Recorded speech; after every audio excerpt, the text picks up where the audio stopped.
Welcome to Fantasy Sports Daily, powered by FantasyGuru.com. Monday through Friday at 12 p.m. Eastern Standard Time, 9 a.m. Pacific. Ray Flowers breaks it all down for you from a fantasy sports perspective.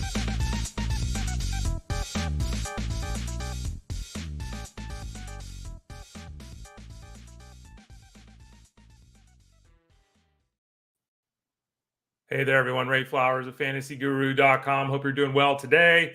Hope that Monday Night Football treated you well. We had a big game by the Niners. Go Niners. Aaron Rodgers went down. The world is a good place. Or it's a better place than it was 24 hours ago. I don't know. I'm just kidding. But I hope you had a good week one. I know there was a lot of consternation, a lot of struggles in week one. As I said yesterday, remember, it is just week one. The season is long. The season will have lots and lots of ups and downs. It's a roller coaster ride of emotion, as they say. So make sure you keep those emotions in check if you can, because it's going to be a long one. We're going to be successful this year, and we're here to help you do that at FantasyGuru.com. This is Fantasy Sports Daily. I am Ray Flowers. Again, we do this show every day, Monday through Friday, 12 o'clock Eastern Time, 9 a.m. Pacific Time. I host the show Monday, Tuesday, Thursday, Friday. On Wednesdays, it is Justin Fensterman. Rundown of the week before we get going, because again, this is week two. We're just getting into things. I won't go through this every show moving forward, but Mondays I ride solo. Tuesdays, it's Armando Marçal and I. He'll be on in about a half hour with me. I'll put up the show plan here in a second. Tomorrow is Justin Fensterman and Rich Mileto. Thursday is myself and Tyler Beaker, and Fridays are myself and Russell Clay. This week, and this week alone, I will be unavailable on Friday. So Justin will actually be hosting on Wednesday and Friday this week with the show here, Fantasy Sports Daily. You can hit us up over at FantasyGuru.com. The Discord rooms are blowing up right now. Don't forget, you can still get the product too at FantasyGuru.com. It's the season started, and might seem awkward to say, well, yeah, the season started. Yeah, the season started. It's week two. So if you didn't get a football product from us or anybody, and things didn't go the way you wanted to in week one, and you're thinking about maybe getting a little bit of a support piece, we're there to help you. Maybe you enjoyed week one, the experience, and you want to get involved with the wagering or the DFS. Go to FantasyGuru.com, click the subscribe tab in the top right corner. You can get the seasonal, the DFS, the wagering packages. You can get all three of them. You can send a note to support@FantasyGuru.com, support@FantasyGuru.com, and they can help you out. Maybe you want to get the baseball the rest of the way. Maybe you want to do something like that too. So we're there to help you out, and hopefully you'll enjoy the experience on this show, in the articles at FantasyGuru.com, in the podcast at FantasyGuru.com, in the live streams at FantasyGuru.com, in the Discord at FantasyGuru.com. You get the point. What are we talking about today? Here's what we're talking about today. We're talking about Jasson Dominguez finally called up by the Yankees. What does that mean? Kumar, Reid, Detmers, Tylor, Megill, Nick Martinez, Taylor Ward, Trevor Story, Jesus Sanchez, and Oneil Cruz. On the injured front, JT Realmuto, Carlos Correa, Joe Adell, Yoan still plays baseball. He does, I know. We'll talk about him a little bit, Teoscar Hernandez. And as I noted, about 25 minutes from now, we'll visit with Armando Marçal. We'll review Monday Night Football, that Niners victory over the Jets, the CMC bomb heard around the world. Did you handcuff? We'll talk about it with Armando Marçal. We'll also talk about the usage of Samuel and Aiyuk. We'll talk about Jordan Mason and what the backfield looks like, because we're already hearing whispers that CMC may not play week two either. So we'll discuss that with Armando. We'll also talk the waiver wire, and we'll hold on some of the big names, and you can see them listed there. J.K. Dobbins, Tank Bigsby, Bucky Irving, Isiah likely. A lot of people I feel are going to make mistakes this week on the waiver wire. Armando and I will try to walk you through that to help you avoid those mistakes here in week two of the NFL season. All right, let's get to it here. Let's see if I can get the audio and the video working together. I just did. Look at me. I'm just a wizard here in show 225. Reid Detmers is back in our lives, but before we talk about that, let's talk a little Jasson Dominguez. Jasson Dominguez is an extremely talented player who has had tremendous amounts of success, who has dealt with injuries. He probably would have been up with the Yankees a long time ago, but he did deal with injuries. Now, one of the problems that the Yankees have run into is the problem that you and I discussed in articles and here on the show and in podcasts and everything. We've discussed it for years. It's not that Jasson Dominguez couldn't have helped the Yankees months ago. It's that, how do you get this guy on the big league roster, right? Because there's just too many guys. And I know Alex Verdugo has not done well this year. He's had moments, but overall he's been a poor offensive player. He's played great defense. He's got a contract. He's on the big league roster. What do you do with Alex Verdugo? Are you just going to bench him? You could. They could have done this recently, and more than recently than just a couple of days ago. They could have done that, right? They didn't want to do that. They also know that, Giancarlo Stanton is a really poor defensive outfielder, so they basically got to stick him at DH. So they, in the days that they play standing in the outfield, it's like we need Verdugo out there for his defense. Like they've been dealing with some things. So anyway, Dominguez was delayed getting to the big leagues. He finally gets called to the big leagues. They put DJ LeMahieu on the injured list. So we'll see how long that lasts. But Dominguez comes up, he's stealing bases and all that. He's an immediate ad. I'm sure everyone's already made that move. So I'm not, breaking any stories here or any news here with him. I would anticipate, because they did call him up, and the storyline around New York is frustration and Verdugo sucks and all that kind of stuff. It seems pretty likely at this point that Dominguez is going to play on a consistent basis. There is still a chance that Dominguez won't. That still is possible. I'm assuming that is not the case. I'm assuming he was brought up to play on a daily basis. He's got power, he's got speed, and that is a huge boost off the waiver wire for those of you that made the dive. There is a all-star skill set here, obviously present. Down on the farm, he was hitting 300 with a 370 on-base percentage and a 480 slugging percentage in 44 games at AAA. He's got power, he's got speed. It was the oblique issue that really precluded this promotion from happening sooner. He should be added in all formats. I think even in a 10-team league, if you really want to get aggressive, you can do it. That's pretty aggressive. But we're down to it. And, a lot of people are in the fantasy playoffs, or you're just down to the last 3 weeks of the season, and you're grinding bats and trying to make up in this category, that category.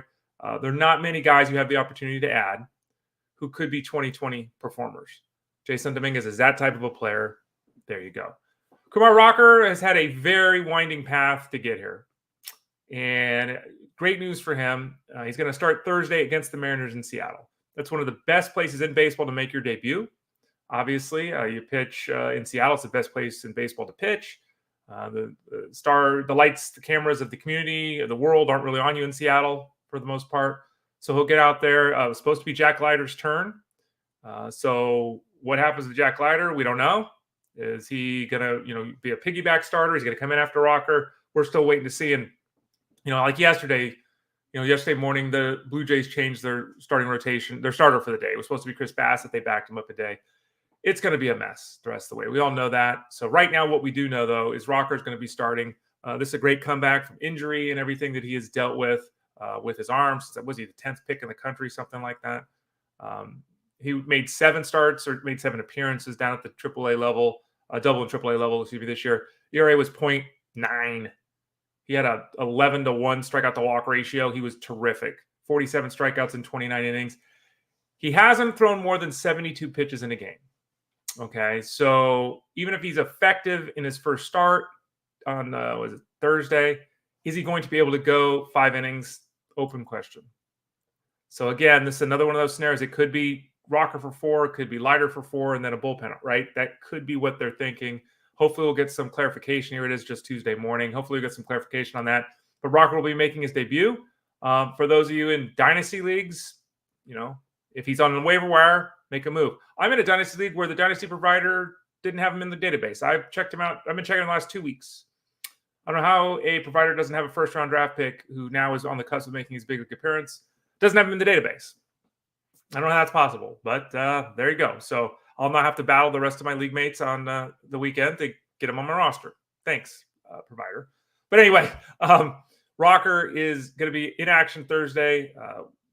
It's reasonable to think he could make a start or 2 after that. It's also worth pointing out that Jacob deGrom is on the cusp of returning.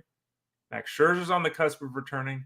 They've got Jack Leiter. It could be one and done with Rocker. So we'll have to wait and see for more information there. It's very uncertain what's going to happen with the rotation with the Rangers the rest of the way. Okay, let's go back up to the top here. I got my notes out of order. Sometimes this happens. Who do I have next? I have Reid Detmers next. Let's talk Reid Detmers. Reid Detmers, long been a favorite of mine. We all know that here on the show over at fantasyguru.com. There have been moments where he's been great. There's been moments where he struggled. He looked like he figured things out in the second half last year, came into this year with high hopes. Didn't happen. His big issue is that this home run has just continued to bite him. Goes down to the minors. He's striking out almost 12 guys per 9 innings down on the farm. He's obviously out stuffing those guys at the minor league level. They just can't handle the heat. They can't handle the slider. They can't do it. Comes up and has a strong first game for the Angels. Goes out there for a second start since his recall last night against the Twins. Throws a quality start. Got a victory. Allowed 2 runs. Give up a solo home run, and it's Kyle Farmer, so it's not exactly a bopper. But he was able to keep it to 2 runs in 6 innings. The home run is still, But I really like this guy. And, when you have 10 strikeouts against a quality start against the Dodgers, then you get another quality start against the Twins, he faces the White Sox next.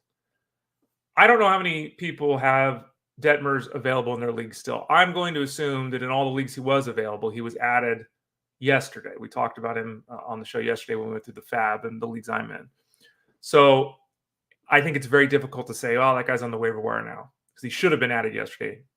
If he wasn't added yesterday, add him now, because he's had 2 impressive starts. He's got dominant strikeout stuff.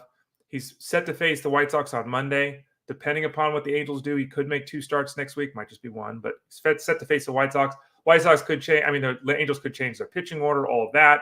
That is also something we're dealing with. That's why I've suggested when people have correctly tried to do the right thing, prognosticating out, what this matchup's going to look like in 10 days. Should I make this move or that move? It's very difficult to do. It's very difficult to do because teams are constantly changing their rotations. But right now, Detmers is set to face the White Sox. He's been dynamite in 2 outings. Should be dynamite in that 3rd one coming up on Monday next week. Tylor Megill was inserted into the Mets rotation and did some nice things. 9 strikeouts, 1 hit, 6 scoreless innings against the Blue Jays. Now, he didn't get a victory, unfortunately, but that wasn't just doing some nice things. That was doing some really nice things. And, he struggles from start to start. He even struggles at times within games, does Tylor Megill. But he's a pretty solid arm. He gets you a strikeout an inning. That's something that's pretty confident. You can have pretty much a confidence level in that he'll produce that. But the ratios, they do tend to fluctuate because he does lose the strikes zone at times, walk some guys, all that. The real issue with Tylor Megill isn't that he's effective. It's that when's the next start going to be? Because, if you look at this rotation, they've got David Peterson who's pitching great. They've got Shamanai who's pitching great. They've got Jose Quintana. They've got Luis Severino. I guess Miguel's the 5th guy. I mean, I guess that's what we're going with at this point in time, right? They could go 6-man. I mean, they're hearing Cody Senga might return in the bullpen. So he's trying to make his way back right now. You've got Paul Blackburn, who's now got the back issue and after the hand issue. He should be in the rotation. With the back locking up of Blackburn and that issue that he's dealing with coming back from the hand issue, it looks like Megill will probably make another start. If Blackburn is healthy enough, Megill probably doesn't start. He probably goes to the bullpen. I think they'd much rather have Blackburn in the rotation than Megill because he can float, whereas Blackburn's not really that kind of guy. So really, I think Megill's next start, it's dependent upon the health of Paul Blackburn. So keep an eye there for those of you that are making the move or have made the move on Tylor Megill. Nick Martinez, somebody who we talked about yesterday, I think. If we didn't talk about him yesterday, I know we talked about him in Discord yesterday. We had the discussion. He's a 2-start pitcher this week. Ultimately, we leaned toward picking him up and giving it a go, and that was the right call. The Braves aren't the Braves right now. They've got injuries. The guys aren't performing. Okay, but still, that's a lineup full of productive, significant major league hitters. And Nick Martinez went out and had 7 shutout innings against him. And he's set to face the Twins this weekend. So he's in a 2-step week, and that first step was terrific. And, since he moved back in the rotation, there's been some shorter starts because he was, transitioning back from the bullpen. But he's got a 3.1 ERA and 35 strikeouts in 43 innings. Not a dominating guy, not a super sexy guy, but an effective pitcher. He's someone whose skills I like. We talked about him in the preseason, for those of you that remember way back when, 6 months ago, way back when. He popped up on a lot of the articles that I was putting together about, let's look at this, let's look at that, let's combo these traits together, strikeouts here, ground balls there. He popped up on a lot of those leaderboards. And he was right at the bottom, right? It wasn't like, oh my gosh, woo, but he was right there at the bottom. And he has done a very effective job. It's been tough to feel confident about him in a mixed league because, again, he's been bullpen, he's been rotation, he's been bullpen, he's been rotation. So there's that. But yeah, he's in a nice groove right now, and we'll continue to watch him hopefully have success this weekend against the Twins. Taylor Ward, somebody that we've talked about here on the show. I picked him up myself in a league where he was oddly dropped a couple of weeks ago, and I said, look, this guy's in a nice groove right now. Let's go at him if he's available. I made that move in that one league. I think it was the FSGA, and he's gotten even better since I picked him up. He was 3 for 4 last night. He had a run scored. He drew a walk. In September, his batting .350 with a 1,300 OPS. Yeah. Right? I know, right? Taylor Ward. And Taylor Ward has been inconsistent. No way around it. He's batting leadoff now, though.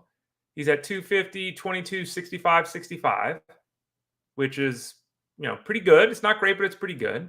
He's got a hit in 18 of 19 games. 18 of 19 games, got a hit. 6 home runs in that time with 1,000 OPS.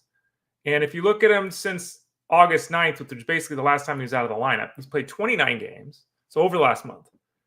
He's played 29 games, has a 930 OPS, has 6 home runs, has scored 16 runs, batting 316. He's been really good.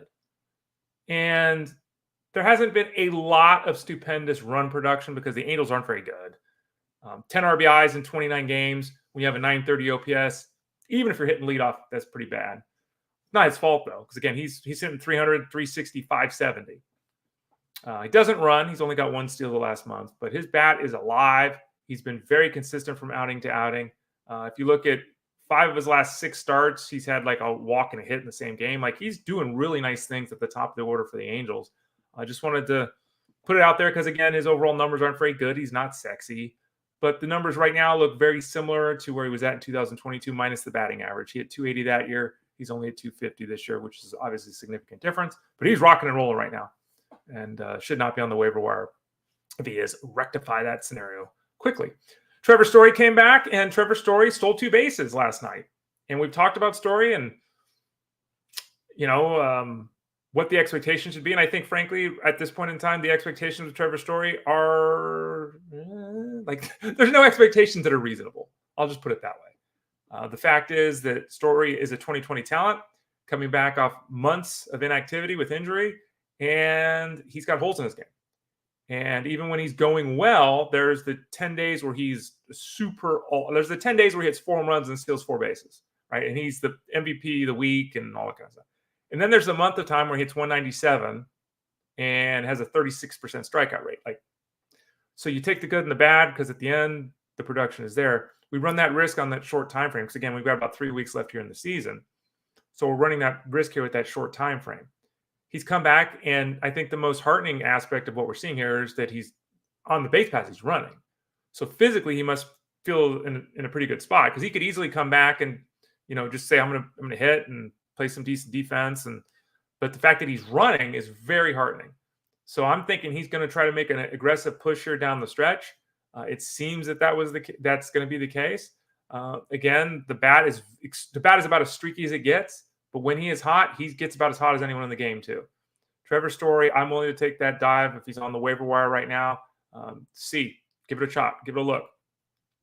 It depends what you need. It depends on your league. But for those of you in head-to-head leagues, which I know a lot of you are, and you're always constantly running over, there's a problem if you have the head-to-head league, like I hear from everyone, you have 1 bench player. You have 9 pitchers on your bench and 1 bench player. Maybe you can't add Trevor Story. But if you have the opportunity to add Trevor Story, there are worse dreams to make. There are worse chips to toss worse bets to toss a chip on, I guess is a better way to say it. You know what I'm saying? Something like that. I got to fix this. My hood is making me... I should be wearing my hood in honor of James Earl Ray, the voice of Darth Vader. He passed yesterday, so I hope he and his family and everyone's okay there. But yeah, Darth Vader. Is Darth Vader the greatest villain in movie history? And I just think that it's a different time. If you're younger, if you weren't alive like when Star Wars came out and the original trilogy, like you were born in 1992, the world's a different place. Cell phones and computers it wasn't like that back in the day. When, spoiler alert, I'm your father. When that came out, that blew my mind. That was the craziest thing that my 9-year-old self had ever seen in my life. It was amazing. There were no leaks. No one knew the storyline. No one knew they were related. It blew my mind. It would never happen today, right? Like the biggest thing we have now is people not knowing in the latest Deadpool movie who's doing a cameo, right? Just amazing. But anyway, shout out to James Earl Ray. He was obviously in tons of movies, Lion King. What's the one with Kevin Costner? Oh, People Will Come, Ray. People Will Come. The Shoeless Joe Jackson movie. I'm drawing a blank on the name of it. Great book, by the way. Ray Kinsella, whole thing. But anyway, shout out to him and his family. Back to baseball. Jesus Sanchez, Field of Dreams. Thank you, Joe. Joe W says Field of Dreams. That's it. It's a great book. I read the book. I want to say I read the book after I saw the movie, but a good book. Nice read. Jesus Sanchez is an outfielder that he's probably on the waiver wire in your league. And, You know, his numbers, he's hitting 250 with 17 home runs and 13 steals. And 2 or 4 yesterday. Scored a couple of runs. He's got hits in 8 of 9 games. He's batting .458 with 3 steals in that time. So let's look a little bit deeper into Jesus Sanchez, because right now, and I know a lot of you are doing this because I'm getting the questions in the Discord over at fantasyguru.com, you're making tight moves. Like we're all roster manipulating right now, right? So let's look at where his batted ball data has been since, what are we at, the 10th of August? Let's go back a month. The 10th of September today. We'll go to the 10th of August. Over the last month, hitting .321 with a .385 on base percentage and a .531 slugging percentage. Those are really good numbers.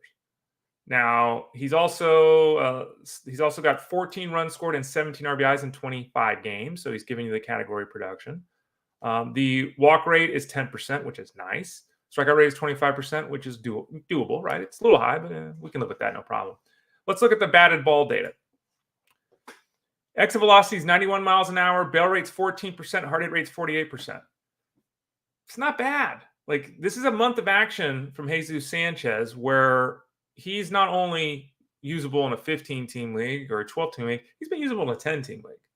And there's nothing overtly wrong with this level of production at this point in time. There's also nothing in his background, really, that suggests a continuation of what we've seen in the last month. But he's done it for a month. He's obviously in a nice groove.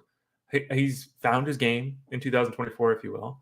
I think that he's a very fine addition off of waiver wire, because I know a lot of you are in shallower leagues, or you don't have you don't play 5 outfielder spots like I do in my leagues. So, give a look.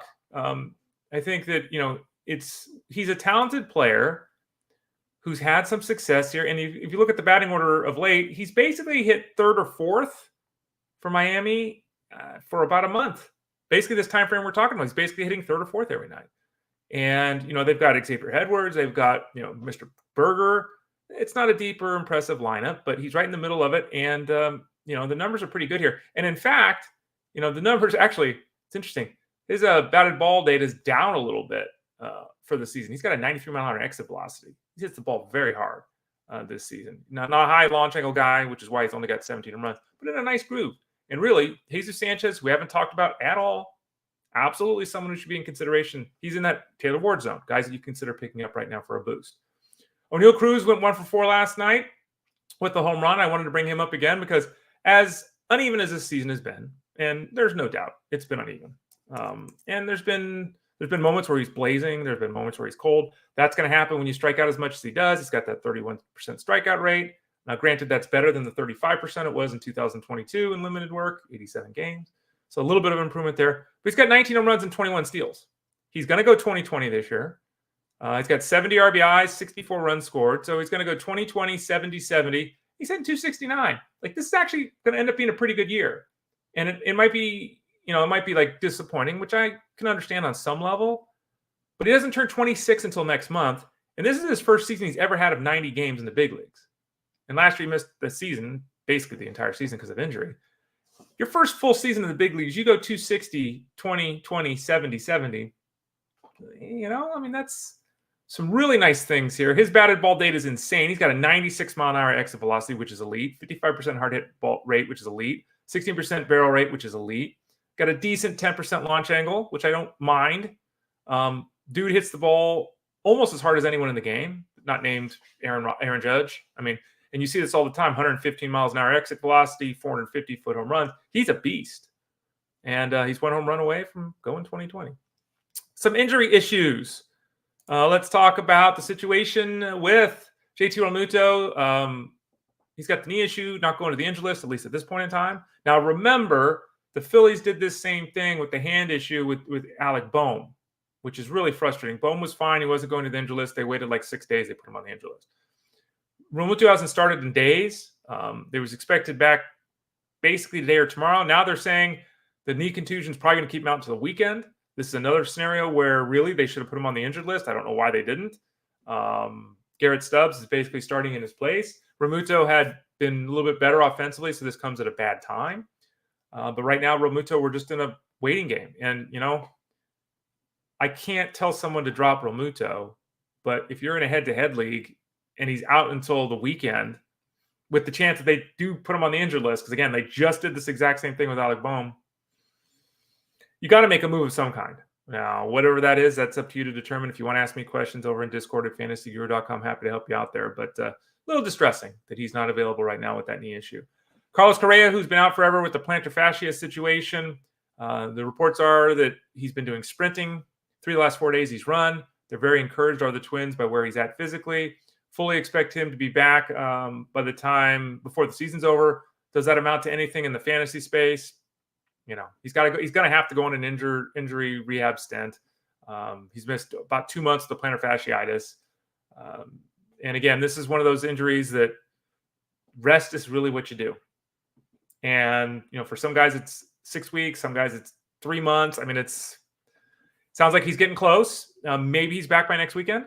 Maybe back by midweek next week if they really accelerate things here. But he's going to probably get a couple of weeks here down the stretch, Carlos Correa. And he was having a very solid season before he went down with the injury. Joe Adell went to the injured list a couple of days ago, but he was transferred from the 10-day injured list to the 60-day injured list by the Angels. His season is over. What they call it wasn't an oblique strain. They called it an oblique tweak. I don't know what they called it, but then they eventually said it was a strain. Then they put him on the 10-day. Now they put him on the 60-day. So his season is over. And it was a successful season. He had 20 home runs and 15 steals. He also hit 200 with a 280 on base percentage. And, you know, I've said this for years. When a player is this talented like he is, I always hope that they get traded, right? Because it's like there is a player in there. It's kind of like Will Benson. And I'm not saying he needs to be traded because he's a guy with a little less experience, but Will Benson's kind of in that zone. These guys that have a lot of talent that they just can't unlock. And you almost think if they get a different coach or they get a different environment, make a life change, that maybe something clicks, right? Because for now, Joe Adell is basically an uber talented player who has deficiencies all over the place. Sometimes he's a mess on the base pass. Sometimes he's a mess defensively. Sometimes he strikes out 40% of his at-bats. Like he's a bundle of mess. And he's also extremely talented. He can run and he can power the baseball extremely well. So again, if you told me before the season began he went 2015, I would say, hey, look, that's a strong season. I'll take it. Now, again, he's hitting 207 with a 280 on base percentage, so he didn't really evolve as a baseball player. He just played more and showed his power and his speed. Is there another level there? I think there is. I just don't know if the Angels can unlock it. GM of the White Sox, Chris, this one's interesting. Chris Getz said that Yoan Moncada, who's, 9 for 26, the home run, 3 doubles down on his work at AAA. He's played 9 games, 5 of them at third base, so he's been in the field. He's been at the bat. Most of the time when a veteran, Moncada is one of those, is hitting 350 after a week and a half down on the farm, they get promoted. GM of the White Sox, Chris Getz, said, he's going to keep playing for AAA right now. I don't know. He may not play for the White Sox again this season. I don't think anyone really cares unless you're AL only. But this is an interesting story because it's like you have a guy that, he's one of your better players talent-wise for sure. He's a mess. He's always hurt. He's very unproductive given, he had 1 year where he had 315. But it sounds kind of like the White Sox are just like, eh. And so I guess he'll be a free agent and he's gone, right? Maybe this is something that they've worked out together. I don't know. But it is very strange that they just, we're going to keep him down at AAA as the White Sox hurtle toward the worst season in baseball history. Teoscar Hernandez is out of the lineup, was out of the lineup again yesterday with the ankle issue. Now, he expressed confidence that he would be in the lineup today for the Dodgers.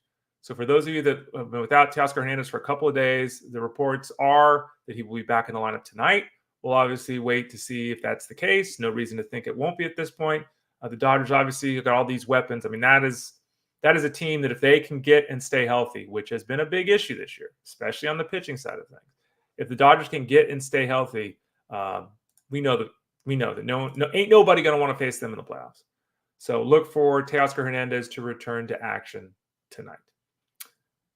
Tuesdays, we visit with Armando Marsal and we talk some football. And what our plan is going to be is we're basically going to do a review of Monday Night Football and then kind of look ahead toward the waiver wire. I know there's a lot of questions over in Discord at fantasyguru.com. People asking about a couple of players in particular that Armando and I are going to address right here. You can find Armando's work at fantasyguru.com. You can find him on Twitter X at Armando_Marsal. You can find his Mind of Marsal podcast at fantasyguru.com. Click the Elite Plus tab at the top of the page where you find this show. And right over next to it, Minor Marsal for Armando. And he does a bunch of other things, including writing all kinds of articles and doing everything in Discord as well. I saw him answering questions this morning. So we're going to invite in our buddy Armando Marsal, who comes in every Tuesday about halfway through the show. Armando, how you doing today, my friend? I'm doing well, Ray. Excited. Week 1 is behind us now. Onward to week 2. Like you said, there's a lot of questions in Discord. We're trying to get those out there.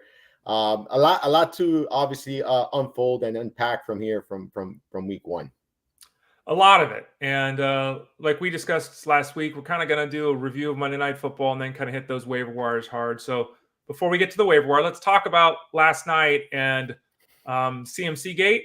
I don't know if that's what we're calling it now. We're hearing whispers that he may not play next week either. Jordan Mason kind of let it slip that he knew last week that he was going to play, that CMC was going to be out on Friday. So, okay. Did the NFL do anything to the Niners for apparently not reporting this properly? What are we thinking about the backfield? I think the second question is the more important one. What are we thinking about the backfield? Because, again, everyone now who doesn't handcuff their players, everyone now is running to the waiver wire to get Mason. People are now interested in Garendo. Talk us through this entire messy situation after CMC didn't play last night. And Jordan Mason went out and had a baller game. I mean, he had 28 carries for 147 yards and the touchdown. Huge game for him there. The 28 carries, the most of any running back. This is out there, the stats out there, but for those who don't know, the 28 carries are the most of any running back, 49ers running back under the Kyle Shanahan era there. So definitely someone that they trusted. Look, I don't know if I'm in the minority. I don't see such a big deal with Jordan Mason knowing he was going to start. You know, Christian McCaffrey was obviously not 100%. I do think they haven't been fully transparent about his health and about where he's at. You know, and the fact that maybe he was close to the doubtful and questionable, maybe that's a fact. But the fact that, you know, Mason knew he was going to start, I don't think that's a huge deal. Unless they really knew McCaffrey was officially going to be out, but maybe they were going to give him some go, you know, and I wouldn't take too much out of that personally. Is the league going to find the 49ers? There's a good chance to do, right? Like, it's just like a slap on the wrist, though. I don't think it's going to be anything significant. As far as Mason's concerned, if he's out there on your waivers, you know what you got to do, right? You got to go out there and get him. There's just no ifs, ands, or buts. I think that so long as McCaffrey is less than 100% or just, you know, this injury is hobbling, they're going to lean on Mason. Clearly, they could trust him. This wasn't an easy matchup. The Jets are a good defensive unit, and he looks like he's ready for the role. Like, he looks like he's very ready for the role. I liked what I saw from this young man, and I think he's going to get some opportunities here. So if you didn't handcuff him, if you did, you know, if he's out there on your waiver wire for whatever reason, now's the time to do it. You're going to have to overpay. But in my opinion, it's worth paying. You want to be invested in this backfield. We talked about Garendo Ray. He was someone we always said, you know, you're going to stash him. You're not going to play him early on in the season. Hold on, hang on. Here's a good reason why. If McCaffrey does miss significant time, if he's out, Garendo's eventually going to carve out a role here too, right behind Mason. So it's definitely something that, you know, we've kind of talked about, but now if you haven't done it, if you haven't acted, now you're going to have to act upon it, and you're going to have to pay for Garendo when you could have just, you know, taken one of the last rounds of your draft to get him. I saw a question in Discord this morning over at fantasyguru.com, and the question was, hey, I'm this person handcuffed to the extreme. Hey, I'm a CMC owner. I also have Garendo and Mason. What are we doing here? Would you recommend somebody, if they had CMC, do that? Get all three guys? I think it's really tough to spend 3 roster spots. If you have like 5 or 6 bench spots, if you're a league where you have 10, okay, fine. But would you recommend somebody doubling up? Because again, you know, CMC missed yesterday. He might miss the next game. You're missing the start of the season. How is this going to go? Would you recommend someone goes all 3 running backs from the Niners on their roster? I think what you said there is like a very great point, right? Like, how many bench spots does this team have? Like, you have 5 bench spots. I think you cannot justify 3 running backs from the same backfield when one is injured, one really doesn't have a solidified role yet, you know, occupying 3 of those 5 spots. Now, if you have a 10 bench roster or a 12 or even more, I think you should, right? I think you should, because we now know if McCaffrey does miss indeed, like week 2, like they're saying that there's a good chance he misses week 2, and the reports out there, Mason's going to get that, you know, that workload. Then you know Garendo could be worked in. Like, so I would right now hold and see what kind of happens with this backfield. You know, how about this injury gets worse and they ended up putting him in the IR for a temporary time, right? Like, now we're talking, you know, we have 4 to 6 weeks of no CMC for sure. Like these are little things that you kind of have to wait and see, because right now it seems very uncertain what's going on there. with him. It looks like they weren't being fully transparent regarding the severity of the injury. And because of that, now we kind of just have to wait and see how it plays out, unfortunately. So really depends on the bench spots, how many you have. If it's a short bench, I would only say Mason, McCaffrey. If it's, a large bench, all three is totally fine with me. Armando Marcel Flowers here on Fantasy Sports Daily. Armando joins us every Tuesday about 12:30 Eastern time. So often you have 51 points scored in a game, Armando, and you have two quarterbacks that don't do anything. I mean, 167 yards for Rodgers in the touchdown. Purdy didn't even throw a touchdown. It's 231 yards. Your opinion on either one of those guys change moving forward? I think there's a lot of reactions that come after week one, but we have to remember that both the Niners and the Jets, despite the 51 points, they do have good defenses. I don't think it's surprising that neither quarterback had a huge effort last night. I'm not surprised at all, Ray, if we're being 100% honest. Look, the one thing I'll say is we talked about Aaron Rodgers and kind of we were concerned about how he looked in some videos out there. Yesterday he actually looked pretty good moving around the pocket and stuff like that. So that's a positive for me. The numbers, the production wasn't really there. Obviously, like some people may have wanted. But like you mentioned, two really good defenses. But the one takeaway for me is the fact that he was comfortable moving around the pocket and things like that.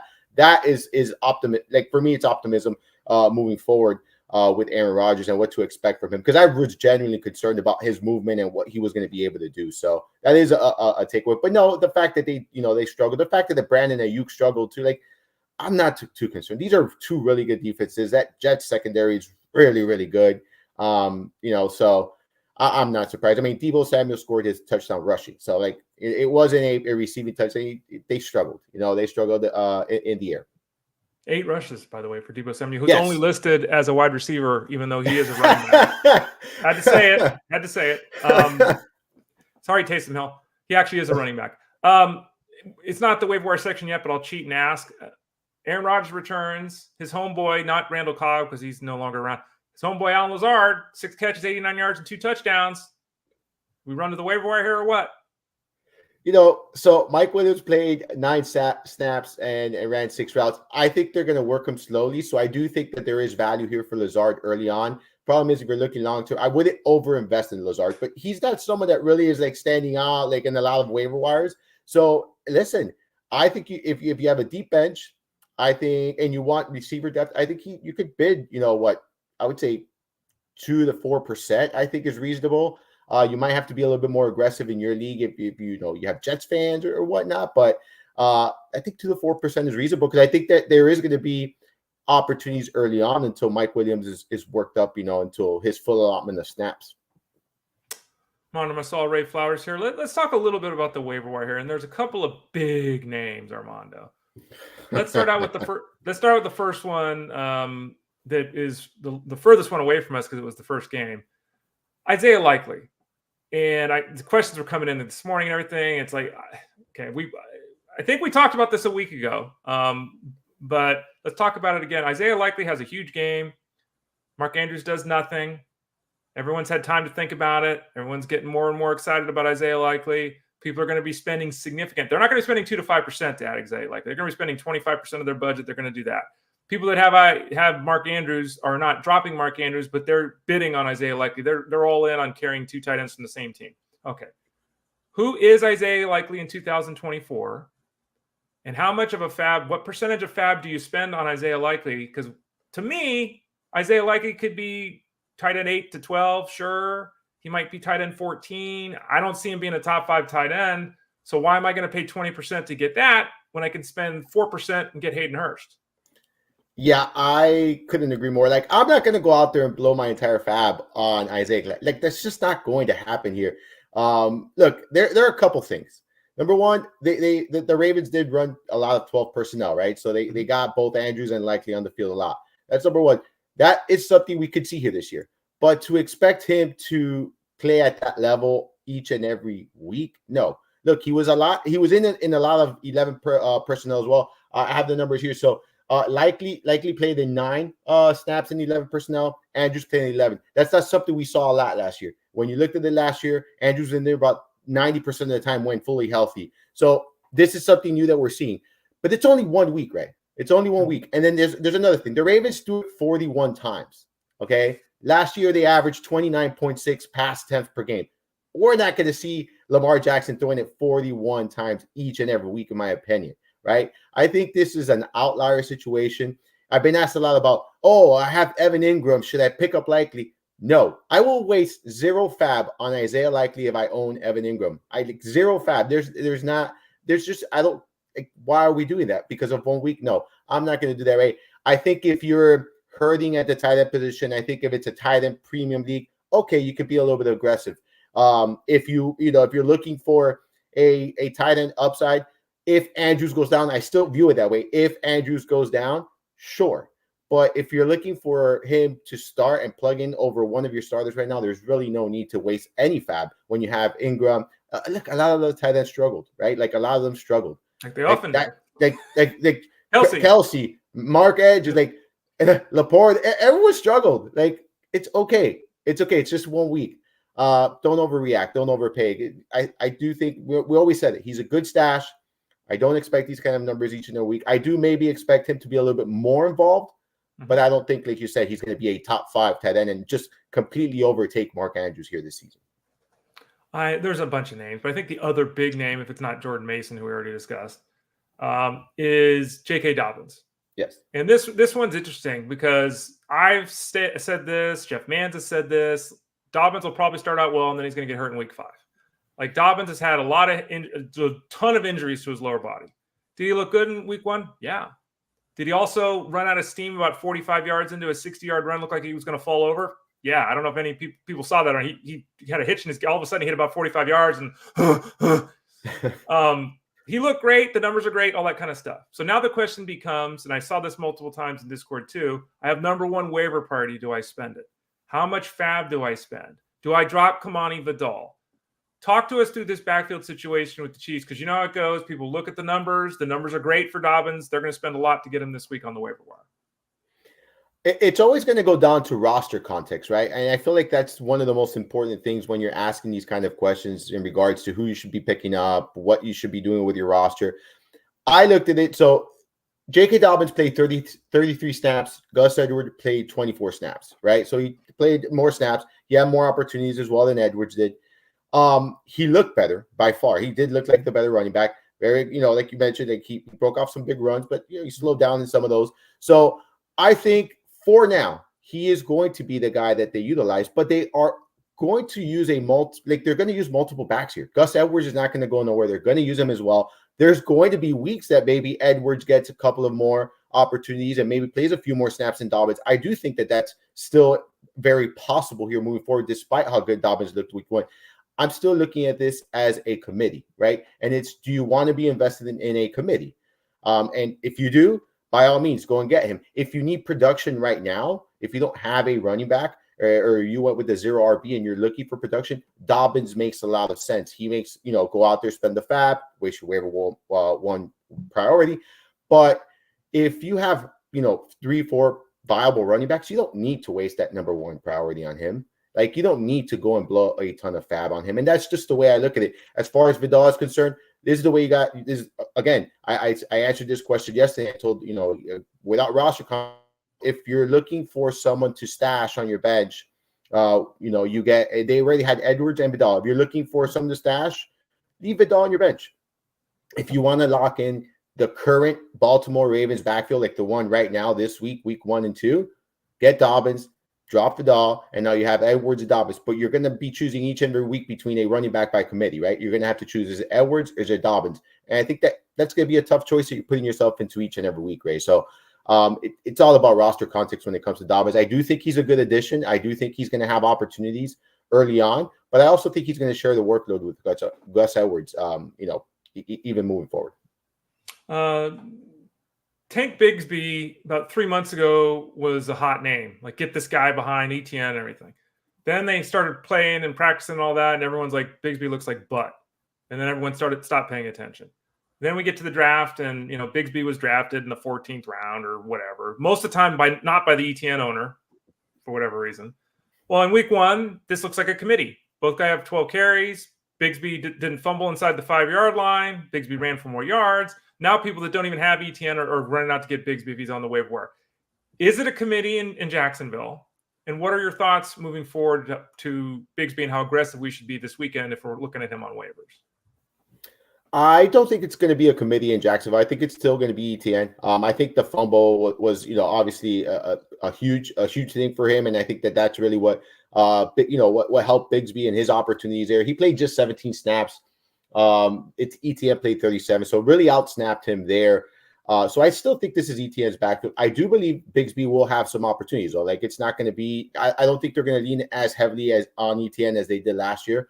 So I do think Bigsby is going to have some opportunities. I've been saying it, like, if you're an ETN owner, you have to have Bigsby. That's just like he was the man right behind him. Like, there was there was not much question about it. He was the man right behind him. Like, you should have had him on your roster. If you have ETN, you should be a little bit aggressive with Bigsby in the waivers. Like, I think you go out there and bid. I've said you drop the back end guys. I would drop, if you're an ETN owner, I'm dropping Adell to pick up Bigsby. Like, that's kind of you should have just drafted Bigsby in the first place. Sorry, Armando, go ahead. I agree 100%, by the way. I agree 100%. Like, I would say that for, even before this week. But yeah, I do think you should be prioritizing him. If you're looking for, again, even if you don't have ETN and you're looking for depth at the position, I think he's very good, depth. I think he's going to have a decent role now. And I think if ETN were to miss any times, I think they're going to be very comfortable leaning on Bigsby here. So he's someone that I think could carve out a significant role if ETN were to miss any time. So I do think he's a very valuable handcuff at this time. I still view him as a handcuff, but I think that fumble was really the result of those additional opportunities there for Bigsby. Mono Masal, Ray Flowers, fantasyguru.com. Puka Nacua last year, fantastic. Puka Nacua, knee injury, comes into week 1, tries to go, ends up leaving. It's going to miss 4 weeks. Cooper Kupp saw 21 targets, to the moon with Cooper Kupp. You said it earlier with Lamar Jackson. Stafford's not going to throw the ball 49 times a game, but we're getting double-digit targets to Kupp. We know that. Yes. Who's the number 2 guy in the pass-catching game now for the Rams? Because remember, Higbee's out, and Parkinson did a fine job, but this is a team that now we've got Demarcus Robinson in the mix. Tyler Johnson's in the mix. Jordan Whittington's in the mix.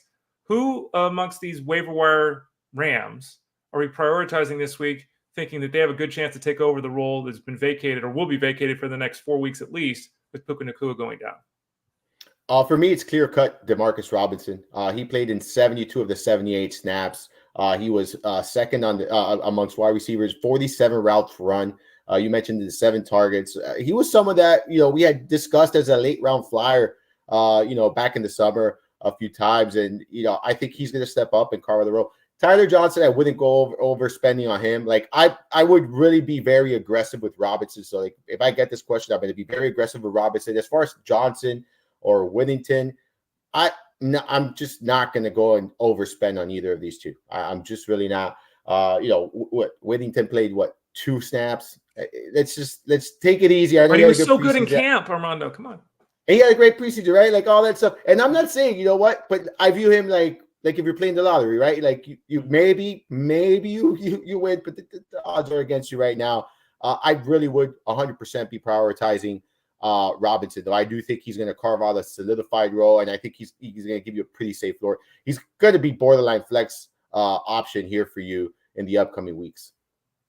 I don't think I heard this guy's name all preseason. I'm being totally serious. I don't think I had a single question. Yeah, anywhere. I know exactly what you're talking about. Yeah, DeVaughn Vele.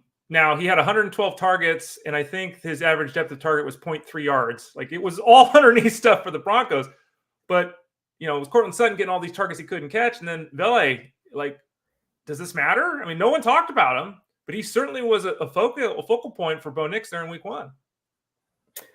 I'm not going to go out of my way and run to the waiver wires to add him, but you have that little watch list here. I'm gonna go ahead and put him in the watch list. Now, in very deep leagues, like, if you're in a 30 team or 32 team league or something like that, yeah, go out there and get him. If you're way out in those big leagues, but in a 10, 12 team league with 6 bench spots, not yet, right? But it is definitely, like, these are the little things. These are the ones you're taking notes on. These are the players you're like, all right, he was out there. I think he played he ran the 3rd most routes, the 3rd most snaps among the receivers there in Denver. Like, keep tabs on that, because, like you said, he's running a lot of those underneath routes. And if he ends up becoming a security blanket, he could just be PPR goal. Like, he could give you a week-to-week PPR floor. I don't think there's a ton of ceiling there, though. Let's go to a couple questions here before we let you go, Armando. Let's see here. David P. asked the following question. Apparently, David's in a very, very, very small league because the following names are all available on the waiver wire: Zach Charbonnet, Jordan Mason, J.K. Dobbins, and Jaleel McLaughlin. So, Armando, let's rank 4 running backs that should have been drafted in every league. Let's rank 4 running backs for pickup this week. Charbonnet, who's behind a beat-up Walker. Mason, who's behind a beat-up CMC. Dobbins, who we just talked about. And Jaleel McLaughlin, who also saw more work, I think, in week 1 than a lot of people anticipated in that backfield for the Broncos. For me, it's going to be Mason, Charbonnet, Dobbins, and McLaughlin. That's the order I have them. But I think Mason and Charbonnet should be on every roster right now.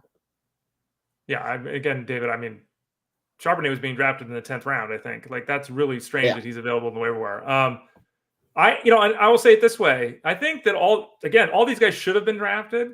They all have a role. So it's like, if you don't get Charbonnet or Mason, it's not like getting Dobbins or McLaughlin, or like if McLaughlin's the 4th guy. I mean, he's going to get 5 catches a week, even if they're for 1 yard. If he's going to get 5 catches a week and touch the ball 13 times, there's PPR value in that as a flex option. So there's not a bad pivot here amongst the group. What about the D? I found it really interesting. I had multiple questions. Maybe you did too. People drafted a defense and then wanted to change their defense in week 1. And it's like, did you not look at the schedule? Like, what? I probably had legitimately 3 or 4 questions this way. And I was like, what? Cleveland or San Francisco, if we're looking for a defense long-term, number 1, that's the question from David. And number 2, I don't really look at a defense as a season long. I don't like playing defensive leagues, but I don't really pick a defense and plan to play them 15 times. Like, that's not how I handle defense. So how do you handle defense in general if you still have a league that's set up that way? And would you prefer Cleveland or San Francisco if you had to choose one? I would choose San Francisco if I have to choose one. I play matchups, Ray. I'm luckily and no longer in a league with defense, right? So I don't have to worry about that. But the way I've always handled it throughout, when I used to have these, defenses in my leagues, I would just play matchups. Like, I would not order a defense. I'm not planning week 7. This is the greatest matchup. I'm going to hold this deep. No, I'm going to go week to week, play the best defense that I think the best matchup. And sometimes I will look at, hey, let me look at this defense that I like this week. Let's see what they have the next couple of weeks. Or maybe I'm between 2 defenses or 3 defenses. I'm like, all right, let me kind of look at the next couple of weeks. Maybe I don't have to worry about a defense for 3 weeks. But I do the same thing with kickers and defenses, And if my kicker's on bye and he's a good kicker, I don't care. I drop him, I add one, and then I'll figure it out the following week. And that's just the way I do it. Just don't see the need to have more than one defense or kicker on your roster at any point in the season. Look at those running backs, right? Like, look at those running backs. Like, imagine you're having 2 defenses right now. You can have one of those running backs on your roster instead. Totally agree with you. I'm only carrying one, not carrying him through a bye week. Aaron R says the question: ETN owner here, I have the number 1 waiver spot. Should I get Mason or Bigsby? But here's the big thing. It's an 8-team league. So unless you have 15 roster spots, which I'm going to assume it doesn't, right? You can tell us if it does, Aaron. This is a really small league. Do you handcuff in a league this small for a piece in Bigsby who will have no value, is not startable in an 8-team league unless ETN is hurt? Or do you add Mason, who you can start right now if CMC is out? It's a tough question in an 8-team league, Armando. It's a very difficult question, but I'm going to lean to going Mason because right now, at this moment, the way that things are looking is he can have a very strong role. Like, if McCaffrey's out next week, you're starting Mason. Like, you just, after a 28 carry game, you're not going to bench him the following week. You're looking at, I think 18 plus opportunities again with CMC out. So I would get the guy that you can plug and play right now. Because like you said, 8-team league, I'm sure he has multiple other options on his bench right now that he could start over Bigsby. He might not have those options over Mason if CMC is out. All right, let's go to Aaron, who asked the following question too. Do you watch last night's game with Peyton and Eli or the regular commentators? I don't ever watch Peyton and Eli. I did it once just to check it out. I don't mind it. I mean, I think it's cool they do it. I watch the regular broadcasters. What about you, Armando? Yeah, the same. Or I'll flip back and forth, but regular commentators for the most part. Give me Troy Aikman. Slim Shady asked the following question, and this goes back to what we were talking about earlier. I waited on the tight end and ended up with Jeff's favorite tight end from the manifesto, Hayden Hurst. Would you use your number one waiver priority on likely? Doesn't have to make a drop. Okay, so that's good. Do we make an ad? And I think I got this question in Discord this morning too. Do we make an ad with the number one waiver priority to add likely if we have Hurst? I look at both guys, and for me, the rest of the way I look at them and say, I'm expecting similar production from these guys. That's how I look at it. Maybe you're different, Armando. Talk to us through this. Do we spend the number one waiver priority on likely if we have Hayden Hurst as our tight end? Again, I go back to, if you waste that number one waiver priority, you're doing it with the intention of you're investing in a tight end that is going to be splitting the workload with another tight end. And the only way he's going to produce at that level that you think he can produce, because what you saw in week one, is, in my opinion, if Andrews were to miss time. I don't think he's going to see that kind of volume on a week-to-week basis. I think that's an outlier. I really do think that was an outlier performance when both of them are on the field. Is he going to have some spike weeks? Perhaps, but it's going to be a guessing game with likely. It's not going to be a weekly floor, at least I think, right, when Mark Andrews is healthy. Yeah, if he's scoring 10 points a week, which makes him tight end 11 or whatever, spend the number one waiver priority on that. Like, I can't. If it was 5% of my budget, or waiver spot number 9, sure. But number one waiver priority needs to be saved for this guy's in my lineup every week the rest of the way, and I don't have to worry about it. I agree with Armando. I just don't see that right now for Isiah likely.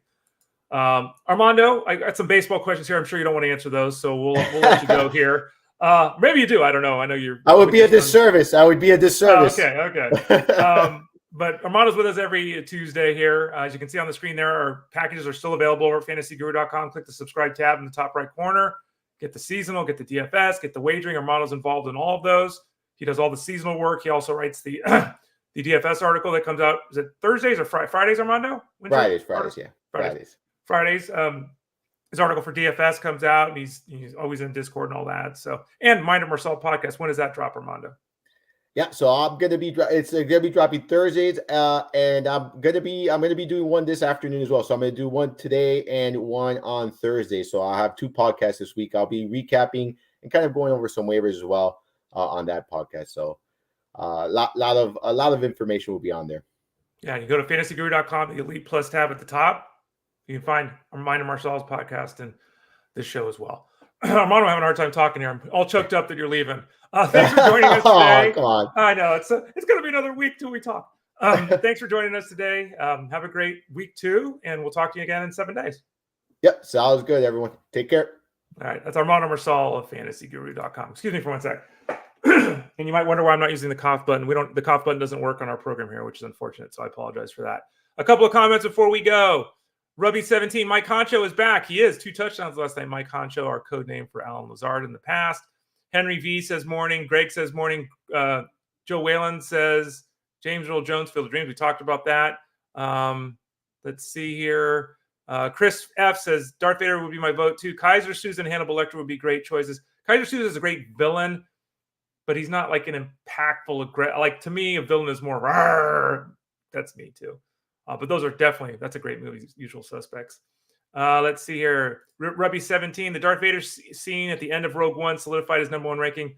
That is one of the greatest scenes ever. Like, I could watch that. You can go to YouTube and just watch that ending scene, and it like pumps you up. For anyone, again, I grew up with Star Wars. It's my thing. But yeah, that was a great scene. Absolutely. David P says, enjoy your weekend, Ray. You deserve it. Thank you.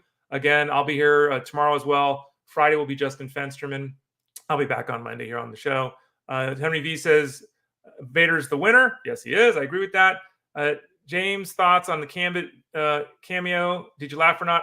Is that from Deadpool? If it is, I didn't see it. If it's from something else, I'm just not placing it. So maybe I'm missing that, James. But yeah, there we go. Mark C says, I'm hurting at catcher. I lost Contreras a few weeks ago. I've been streaming catchers with only a few days left in one. Can you share some options? Mark, I need names. I have no idea who's on the waiver wire in your league. Is it a 2-catcher league? Is it a 1-catcher league? Is it 14? Is it 10 teams? I have no idea. Ivan Herrera. Is it? I mean, I need more data there before I can answer that question. I don't know who the options would be for you. Jim C says, Morning, fellas. Ray, who's filling in on SiriusXM Stardom this weekend? Enjoy the hell out of your break. Thank you, Jim. I honestly don't know. I will try to find that out.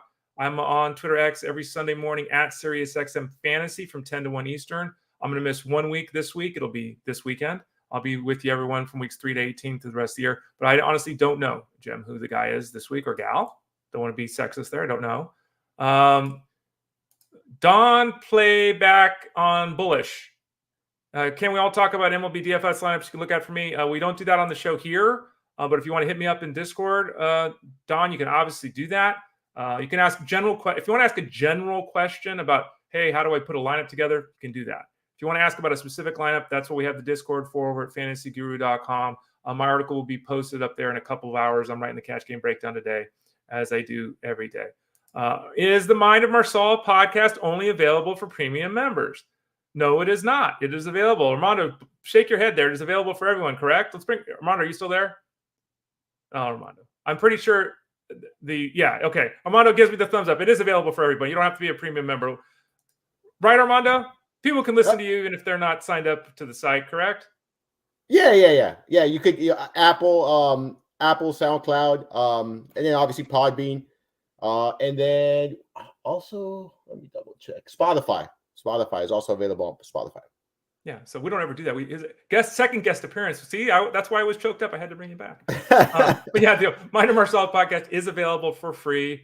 So check that out. Joe also says, great scene for Vader, but thanks as always. Love you, Armando. So Armando, for a second time, thanks for joining us today. We'll talk to you again in 7 days. Yeah, thank you for having me on, Ray. Always a pleasure. You got it, buddy. And then finally, final question here.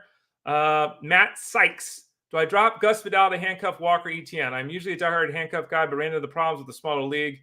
There are also guys like Mason, Dowdle, and Madison. Handcuffing is preferred. Handcuffing is ideal. When I see smaller league, it becomes very difficult because what we're really doing is we're buying insurance. And if I'm in a league where I can go to the waiver wire and guys like Mason, Dowdle, and Madison are there who were drafted in every league I'm in, if those kind of players are available, it lessens the need to handcuff your player because you're able still to go to the waiver wire and get a 10-point-a-week kind of player. Do you drop Gus or Vidal to handcuff Walker and ETN? It's up to you. I don't mind it. I mean, again, I think that Charbonnet in particular should be owned. I would have drafted, Charbonnet 100%. 100% would have drafted him. So I would say make a move to Charbonnet, and if that means you have to drop Vidal, then you drop Vidal because it's a shallow league. The Bigsby ad, it depends who you drop. I don't think there's any reason to drop Gus Edwards at this point in time. Though, as Armando said earlier, you might consider even dropping Gus Edwards to add Jordan Mason. I mean, because he's going to have a much bigger role with the Niners than Edwards in his 13 carries with the Chargers. But add Charbonnet for Vidal. I think that's the right move here. There you go. All right. So thanks, everybody, for the questions. Really love it. Tell a friend about the show. Free show Monday through Friday, 12 o'clock Eastern time, 9 a.m. Pacific time for this Fantasy Sports Daily. I'm on Monday, Tuesday, Thursday, Friday. Justin Fensterman is on Wednesdays. Our Armando Marcel joins us Tuesdays. Rich Boletto Wednesdays. Tyler Beaker Thursdays. Russell Clay Fridays. We're talking baseball every show a little bit. A lot of football now. When the baseball season is over, we'll transition into full-time football, but we will not abandon baseball. As I promised all along, we will do baseball every day until the regular season is over. Got football to write, got baseball to write, got bets to make. We got things to do over at fantasyguru.com. Check us out. Subscribe tab in the top right corner. Send a note to the support at fantasyguru.com if you got a question. Hit Armando, Marcel, or myself up in the Discord as well over at FG, and we'll help you to have success in 2024. For Armando, I'm Ray Flowers. This has been Fantasy Sports Daily, powered by fantasyguru.com.